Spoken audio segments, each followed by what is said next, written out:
4.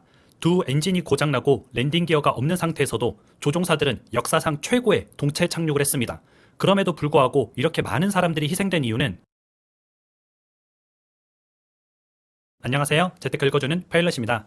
우리가 얼마 전에 정말 전 국민이 슬플 정도로 큰 사고를 겪었습니다. 바로 무안공항에서 항공기가 이제 동체 착륙을 시도하다가 많은 사람들이 희생된 건데요. 저도 사고 난 기종의 기장으로서 굉장히 좀 마음이 더 많이 아프더라고요. 그래서 이 영상은 다루고 싶지 않았는데 많은 의혹들 그리고 조종사를 향한 많은 비난들이 지금 일고 있습니다. 진실을 제가 꼭 알려야 될 것 같아서 이렇게 영상을 찍게 됐고요. 그렇게 제기된 의혹들에 대해서 하나하나 오늘 알아보는 시간을 가져보도록 하겠습니다. 물론 저도 이제 비행시간이 한 7,000시간 정도 되기 때문에 그 사고 난 기장이 6,700시간 정도 된다고 하더라고요. 그럼 비슷한 시기에 저랑 기장이 됐던 그런 분이고 또 737-800이라는 같은 기종이었기 때문에 제가 좀 잘 그 상황이 이해가 되더라고요. 그래서 여러분들한테 그 해당 기종을 같이 몰았던 기장으로서 상황을 좀 자세하게 알려드리도록 하겠습니다. 여러분들이 많이 아시겠지만 일단 사고가 어떻게 일어났고 시간의 흐름이 어떻게 흘렀는지 그리고 제기된 5가지 의혹에 대해서 제가 하나하나 짚으면서 좀 알려드리도록 할게요. 우선 처음으로 무안공항의 항공기 사고 개요에 대해서 좀 알아보도록 하겠습니다. 9분 동안 벌어진 일이고요. 9분 동안 어떤 일이 있었나 한번 보게 되면은 오전 8시 54분에 착륙 허가를 받았습니다. 그래서 활주로 01을 향해서 착륙을 시도를 했죠. 그리고 3분이 지난 57분에 관제탑에서 조류를 주의하라 이렇게 경고를 줬습니다. 그러면 이 주변의 조류 활동을 관제탑에서도 감지를 했다는 겁니다. 그리고 나서 2분 뒤에 8시 59분에 조종사가 메이데이 메이데이 메이데이를 외쳤습니다. 메이데이는 조난 신호거든요. 이 조난 신호는 긴급한 상황, 당장 조치를 취하지 않으면 항공기가 추락할 수 있는 상황일 때 쓰는 용어입니다. 이거보다 조금 좀 그렇게 급박하진 않은데 조만간 위험할 것 같다 이러면 우리가 펜이라는 용어를 씁니다. 그거보다 더 급박한 상황일 때 메이데이 메이데이 메이데이 이렇게 3번 외치게 돼 있습니다. 그런데 이 말은 8시 59분에 조류가 충돌했다는 말이 아닙니다. 우리가 일단 긴급한 상황이 발생하고 나면은 먼저 비행기 안에서 조치를 취합니다. 항공기를 먼저 컨트롤하는 게 우선이고요. 그 다음에 관제탑에 얘기를 하게 됩니다. 그래서 지금 아마도 버드 스트라이크가 일어나면서 항공기를 조치하고 고어 라운드를 실시를 했겠죠. 그 과정이 끝나고 난 이후에 메이데이 메이데이를 했기 때문에 실제 조류에 충돌한 시간은 아마 관제탑에서 말하자마자 충돌했지 않을까 그렇게 예상이 되고요. 메이데이 뒤에는 꼭 이제 이유를 붙여줘야 됩니다. 메이데이 메이데이 메이데이 버드 스트라이크 고 라운드 이렇게 얘기를 했을 겁니다. 그래서 지금 8시 59분에 새가 부딪힌 게 아니라 8시 59분에는 이미 이제 초동 조치가 끝나고 비상을 선언한 상태다라고 보시면 되고요. 그리고 2분 후에 9시 1분에 2차 착륙 허가를 받았습니다. 그래서 비행기가 돌아서 바로 이제 활주로로 착륙을 시도를 한 거죠. 그리고 9시 2분에 착륙을 했으니까 1분 후죠. 거의 활주로 상공에서 착륙 허가를 받았다라고 보시면 되고요. 비행기는 평균 이제 700에서 800 FPM으로 강화를 하거든요. 이 FPM이 뭐냐면은 피트 퍼 미닛입니다. 1분에 몇 피트가 떨어지느냐? 1분에 700에서 800피트 정도 떨어지는 비율로 강화를 하는 거죠. 그러면은 1분 안에 닿았다는 말은 비행기가 1000피트 아래에 있다. 굉장히 낮은 고도입니다. 1000피트 같은 경우는 불이 나도 그냥 내리는 고도입니다. 그만큼 긴급한 고도인데 고도가 굉장히 낮았다라고 볼 수가 있는 거죠. 그리고 이제 착륙한 지 1분 후에 앞에 이제 콘크리트 둔덕에 부딪히면서 항공기가 충돌을 했죠. 전반적인 개요는 이렇습니다. 그런데 이제 여기에서 제기된 의혹들이 있어요. 5가지 의혹이 있는데 첫 번째로 1차 접근 시에는 랜딩 기어가 내려왔다. 그런데 2차 때는 왜 안 내려왔나? 혹시 안 내린 것 아니냐라는 의문이 제기가 됐습니다. 그런데 사고 비행기에 자세히 찍힌 사진을 보면요. 여기 이 뒤쪽으로 불꽃 화염이 나오고 있습니다. 어떤 사진에서는 오른쪽 엔진만 버드 스트라이크에 당했다. 왼쪽 엔진은 살아있었다. 이렇게 말하는 경우도 있는데요. 지금 이 사진은 우리가 이제 배 밑에서 본 거니까 이쪽이 오른쪽입니다. 그런데 자세히 보면은 이제 화염이 양쪽에서 팡 터지고 있는 걸로 봐서 양쪽 엔진이 다 나갔다 이렇게 보시면 되고요. 양쪽 엔진이 나가게 되면은 우리가 평소에 쓰는 랜딩 기어를 내려도 비행기의 랜딩 기어가 내려오지 않습니다. 물론 이제 다른 장치가 있습니다. 매뉴얼 기어 익스텐션이라 그래서 수동으로 내릴 수도 있습니다. 그냥 락을 풀어버리는 거죠. 자유 낙하를 시키는 겁니다. 랜딩 기어의 무게가 항공기의 10에서 15%를 차지할 정도로 굉장히 무겁고 큽니다. 그렇기 때문에 락을 풀기만 하면은 기어가 땅으로 떨어지게 되죠. 그런데 이 절차는 랜딩 기어가 안 나올 때 하는 절차인데 이렇게 많은 절차들을 수행해야 됩니다. 이걸 수행하게 되면 기본적으로 5분 이상 걸리게 되고요. 이 QRH에 따르면은 그리고 QRH를 수행하지 않고 부기장 뒷좌석에 있는 이 레버부터 당기면 안 되냐 이런 말도 있는데 이 레버만 당겨도 기본적으로 내려와서 락이 되는데 2분 정도 걸립니다. 그런데 아까 비행기는 메이데이를 선언하고 땅에 닿기까지 2분이 채 걸리지 않았어요. 근데 이걸 당겨도 2분 이상 걸리는데 비행기가 선회를 하고 있었죠. 옆으로. 선회하는 도중에는 시간이 더 걸린다고 나와 있습니다. 그래서 이 매뉴얼 기어 익스텐션을 할 시간도 없지 않았나라고 좀 생각이 되고요. 그리고 실은 이걸 할 시간적 여유가 없죠. 뒤에 잠깐 사진을 보시면 비행기가 여기에서 돌아서 이렇게 내리는데 지금 우측으로 돌기 때문에 원래는 보통은 좌측으로 돌아서 내립니다. 그 이유가 기장석이 좌측에 있기 때문에 좌측 창문은 잘 보여요. 근데 우측은 잘 안 보입니다. 그래서 우측으로 돌아서 내려야 되기 때문에 부기장도 함께 봤을 거예요. 부기장은 활주로를 찾아야 되고 기장은 지금 엔진 2개가 나간 비행기를 돌려야 되고 그 상황에서 엔진 2개가 다 나가다 보면 유압 시스템에 문제가 생깁니다. 이 말은 조종관이 굉장히 뻑뻑해진다는 거예요. 뻑뻑한 정도가 아니라 정말 잡아당기고 있기 힘들 정도로 힘이 많이 들어갑니다. 그래서 부기장도 같이 그걸 잡고 돌렸을 확률이 굉장히 높습니다. 그러다 보니까 뒤에 가서 매뉴얼 기어 익스텐션을 할 여력이 없었던 거죠. 그리고 그것보다 더 중요한 게 일단 활주로 쪽으로 틀어서 활주로로 내리는 게 더 중요합니다. 만약에 활주로로 제대로 돌리지 못했다면은 기어가 나와 있어도 뭐 그거는 죽은 목숨이나 다름없기 때문에 가장 우선적으로 활주로로 먼저 돌렸을 겁니다. 그리고 이 상황에서 뭐 제 개인적인 생각을 하나 보태자면은 이 기장이 고라운드를 실시한 이유는 아마 엔진이 처음에는 하나만 나갔을 겁니다. 2개 엔진이 나갔다면 바로 내렸겠죠. 그냥 내렸겠죠. 근데 엔진이 하나만 나갔기 때문에 고라운드를 해서 조치를 한 다음에 다시 내려야겠다 이렇게 생각을 했는데 고라운드를 하는 도중에 반대편 엔진도 같이 이제 나간 걸 인지를 한 거죠. 그러다 보니까 바로 돌아서 내려야겠다라고 생각을 아마 했을 겁니다. 당연하죠. 엔진 2개가 나갔는데 고라운드를 하는 사람은 없습니다. 그리고 많은 영상에서 우측 엔진의 불꽃에 집중이 되고 있는 걸로 봐서는 우측 엔진이 먼저 나가고 그 뒤에 좌측 엔진이 나가지 않았나 이렇게 좀 생각이 들고요. 그래서 기어를 내릴 시간적 여유가 없었던 거죠. 그리고 잡아당겼다고 한들 아마 제 시간 안에 내려오지 않았을 겁니다. 그리고 두 번째 의혹이 왜 리버서를 쓰지 않았나. 리버서가 이제 역추진 장치라고 우리가 착륙을 하게 되면 몸이 갑자기 앞으로 쏠리잖아요. 그게 브레이크를 밟아서도 그렇지만 역추진 장치 리버서를 써서 그렇습니다. 우리가 착륙하고 나면은 쿠 하는 소리와 함께 되게 이제 몸이 앞으로 쏠리잖아요. 그게 리버서거든요. 이 리버서라는 장치는 조종관에 보시면은 이게 우리가 알고 있는 스로틀, 파워입니다. 뭐 차로 말하면 엑셀 같은 거죠. 그리고 이게 리버서입니다. 스로틀을 최대한 줄인 후에 이 리버서를 뒤로 당기도록 되어 있습니다. 그러면 엔진이 역추진이 걸리면서 항공기를 세우는데 이제 도움이 되는 거죠. 항상 쓰게 되어 있습니다. 그래서 터치다운 하게 되면은 이게 스피드 브레이크, 이 스피드 브레이크도 왜 안 올라왔냐, 이 플랩도 왜 안 내려왔냐, 뭐 이런 말들이 많이 있는데 이 모든 게 이제 감속 장치입니다.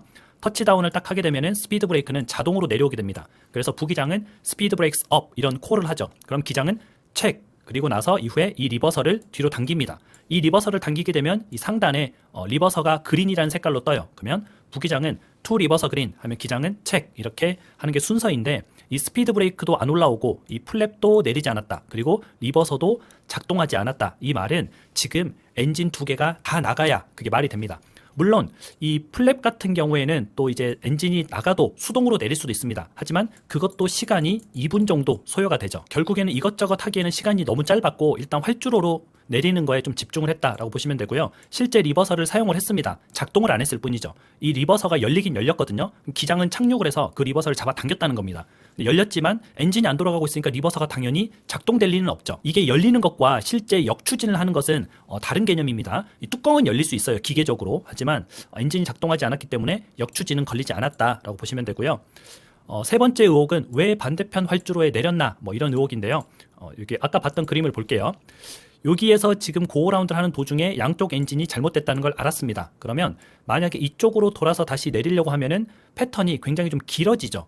여기까지 못 가고 아마 이쯤에서 추락을 했을 수도 있습니다. 그래서 가장 가까운 활주로로 우측으로 돌아서 착륙을 시도한 거죠. 실은 우측으로 내리기가 굉장히 어렵습니다. 아까 말씀드렸다시피 보통은 우리가 좌선회를 해요. 긴급한 경우에도 좌선회를 합니다. 그래야 기장이 이쪽에서 이제 보면서 도니까. 그런데 우측은 진짜 안 보이거든요.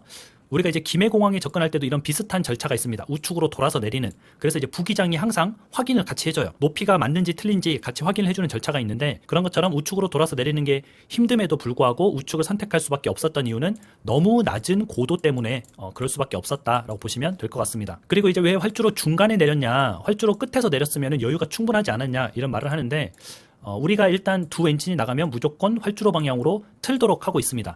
우리가 활주로를 최대한 활용하기 위해서 저기 좀 나가서 이렇게 돌아서 이렇게 와야지라고 생각할 만한 여유가 없는 거죠.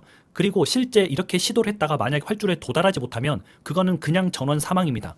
그런데 보통은 어떻게든 활주로 상공에만 내리면은 일단 미끄러지면서 가서 살긴 살거든요. 이제 최대한 많은 인원을 살릴 수 있는 방법이기도 합니다. 그래서 최대한 활주로로 빨리 틀었다. 내가 엔진이 2개가 나갔는데 이 비행기가 얼만큼 버텨줄지, 얼만큼 활공해줄지 이거는 세상 어느 조종사도 판단을 할 수가 없습니다. 그렇기 때문에 가장 빠르게 활주로를 향해서 선회를 한 것은 당연히 잘한 일이고요. 그러다 보니까 활주로의 이제 중간 부분에 터치다운을 해서 좀 활주하는 거리가 좀 부족하긴 했죠. 하지만 이거는 하나의 아쉬운 점일 뿐이지 이게 참사로 이어지는 주된 요인은 아니었다는 거죠. 그 이유가 저도 무안공항에 뭐 비행을 자주 가서 알고 있는데 무안공항이 아래쪽으로 여유가 굉장히 많습니다. 그래서 중간에 내렸다고 한들 내리기만 했다면은 충분히 제동거리를 확보해서 멈출 수 있었다라고 저도 생각을 했을 것 같거든요. 여러분도 보시기에 지금 그냥 쭉 미끄러져 갔으면은 이게 지금 콘크리트 둔덕입니다. 이게 없는 상태에서 쭉 그냥 미끄러져 갔으면은 충분히 감속을 할 수 있는 공터 같은 넓은 곳이 있단 말이죠. 그래서 저게 콘크리트 둔덕 때문이지 중간에 내려서는 아니다라고 보시면 될 것 같고요. 5번째 의혹이 왜 바다에 내리지 않았나 이 말씀을 하시는 분들, 특히 이제 해외에서 그런 말씀을 하시는 분들이 굉장히 많이 있습니다. 그런데 일단은 여기서 이제 고라운드를 했죠. 그리고 돌아서 이렇게 내렸습니다. 지금 이런 식으로 내렸는데 만약에 이 이제 선을 바깥에까지 핀다고 하면은 여기에 닿을지 말지 약간 애매한 선입니다. 이곳에 추락했을 가능성이 굉장히 높고요. 그리고 설사 바다에 착륙을 한다고 해도 우리가 바다에 동체 착륙을 했던 경우에 생존 확률이 20%였습니다. 그리고 활주로에 동체 착륙을 한 경우가 있죠. 이 경우에는 생존 확률이 90%예요. 활주로에 일단 동체가 제대로 내리기만 하면은 생존 확률이 90%였다는 거죠. 그러면 여러분은 생존 확률이 20%인 바다로 가야겠어요? 아니면은 생존 확률이 90%인 활주로로 와야겠어요? 내가 활주로 상공에 있는데 활주로로 가야지 이걸 버리고 바다로 가는 것은 굉장히 좀 무모한 짓이죠. 오히려 바다 쪽을 향했다면 바다까지 가지 못하고 부딪혔을 만한 굉장히 낮은 고도였다 이렇게 생각하시면 될 것 같습니다. 실은 조종사는 최고의 동체 착륙을 실시했습니다. 제가 봤을 때는 역사상 가장 훌륭한 동체 착륙을 했다 이렇게 생각이 들고요. 착륙 당시에 터치다운 딱 했을 때 다행이다 라고 생각을 했을 겁니다. 그만큼 동체 착륙을 완벽하게 했어요. 우리가 뭐 사고 영상을 다시 보는 걸 뭐 그렇게 좋은 일은 아닌데 그래도 얼마큼 동체 착륙을 잘했는지 그 부분만 한번 봐주시기 바랍니다. 뒤에 충돌한 거는 제가 좀 잘랐거든요. 여기 보시면은 정말 완벽하게 동체 착륙을 했습니다. 거의 기체 손상이 없을 정도로 동체 착륙을 했죠. 그런데 부족한 건 뭐였어요? 바로 저 앞에 조금 더 활주할 수 있는 공간이 좀 부족했던 거죠. 그걸 뭐가 막고 있었냐면은 콘크리트 둔덕이 막고 있었습니다. 그리고 기장 부기장은 충돌 직전까지 끝까지 잡고 비행기를 안 놨습니다. 그걸 우리가 어떻게 알 수 있느냐? 여기 확대해서 보시면은 이게 칵핏 사진인데 여기 보이시는 이 팔이 있죠. 팔이 앞을 잡고 있습니다. 이 말은 몸이 앞으로 쏠리는 걸 막고 리버설을 당기고 있었다는 뜻이죠. 자세가 이 자세거든요. 그러니까 끝까지 리버설을 잡고 비행기를 세우려고 했습니다. 이 말을 하니까 굉장히 저도 좀 감정이 북받쳐서 좀 차오르는데 기장은 끝까지 비행기를 세우려고 노력을 한 거죠. 그런데 이제 조종사가 모르는 것이 있었다면 무안공항의 콘크리트 둔덕입니다. 이건 저도 몰랐습니다. 저도 당연히 몰랐던 사항이기 때문에 많은 조종사들도 크게 인지하지 못했을 겁니다. 여기 보시면 2m 상당의 콘크리트가 이 둔덕 안에 숨어 있는데 이건 KTX가 와서 부딪혀도 KTX가 폭발할 정도입니다. 그래서 이게 주된 폭발의 원인이고요. 이 콘크리트 둔덕은 로컬라이저라는 비행기가 이제 접근할 때 좌우를 맞춰주는 이제 전파 신호 장비거든요. 이걸 설치하기 위해서 콘크리트 둔덕을 설치한 건데 지금 전 세계 어딜 봐도 이 콘크리트 둔덕 위에 설치한 곳은 없습니다. 구글에 로컬라이즈 안테나라고 치니까 다 이렇게 나오죠. 보시면은 다 이제 부서지기 쉬운 젓가락 같은 그런 모양이죠. 이렇게 설치가 되어 있습니다. 작아서 잘 안 보이시니까 제가 조금 크게 보여드릴게요. 비행기가 이걸 밀고 갔다면은 그냥 두두두두두 하고 밀고 갈 정도로 아무것도 아닙니다. 그런데 콘크리트 둔덕을 만들어 두니까 그곳에 부딪힌 거죠. 이 콘크리트 둔덕은 무안공항에만 있는 게 아닙니다. 포항, 여수, 광주공항에도 콘크리트 둔덕이 있습니다. 우리가 원래 이렇게 생겨야 되는데 지금 여수공항 같은 경우에 보면은 정말 뭐 거대한 성벽같이 이렇게 만들어져 있습니다. 여기에 비행기가 부딪히면 당연히 폭발을 할 수밖에 없죠. 그래서 지금 이렇게 콘크리트 둔덕이 설치된 이런 공항들의 구조물을 전부 다 부수고 이제 우리가 이렇게 바꿔야 된다라고 말씀을 꼭 드리고 싶고요. 그리고 이제 또 아쉬운 점은 국내 공항에는 이마스가 없습니다. 해외에는 이마스가 많습니다. 그러다 보니까 지금까지 450명이 저 이마스를 통해서 생존을 했습니다. 이마스가 뭐냐면 활주로를 지나고 나서 완충지대인데 완충지대를 이렇게 잘 부서지게 해놨습니다. 비행기가 그 위로 올라가면 부서지면서 약간 늪같이 이제 되는 거죠. 그러면 감속하는데 굉장히 도움이 되겠죠.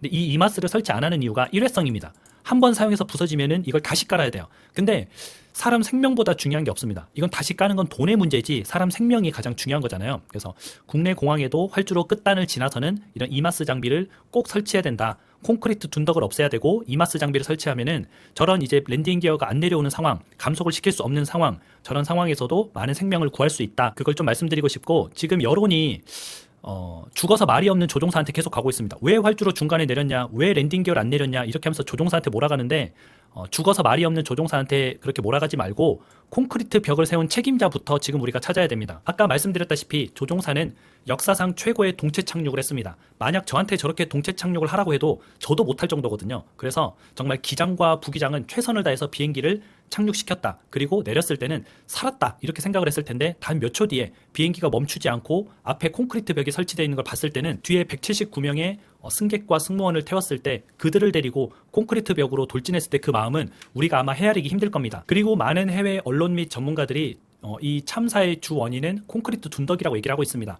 조종사의 랜딩은 굉장히 나이스했다. 하지만 저 구조물이 왜 저기에 있는지 이해가 안 된다. 이렇게 얘기를 하고 있거든요. 그 전문가들은 제3자 입장에서 보는 거잖아요. 그래서 그런 사람들의 말을 좀 우리가 귀담아 듣고 다음엔 이런 사고가 일어나지 않도록 미연에 예방을 하는 그런 모습을 국토부나 국가에서 좀 가졌으면 좋겠습니다.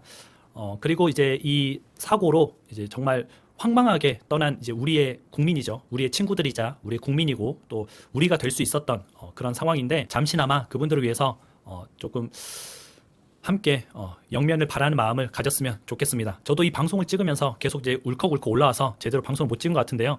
그래도 이렇게 가만히 있을 게 아니라 승객과 승무원을 살리기 위해서 179명을 살리기 위해서 끝까지 조종관을 놓지 않았던 그 조종사들을 위해서 제가 방송을 찍었습니다. 그럼 오늘 방송은 여기까지 하도록 하겠습니다. 오늘 인사는 생략하도록 할게요. 감사합니다.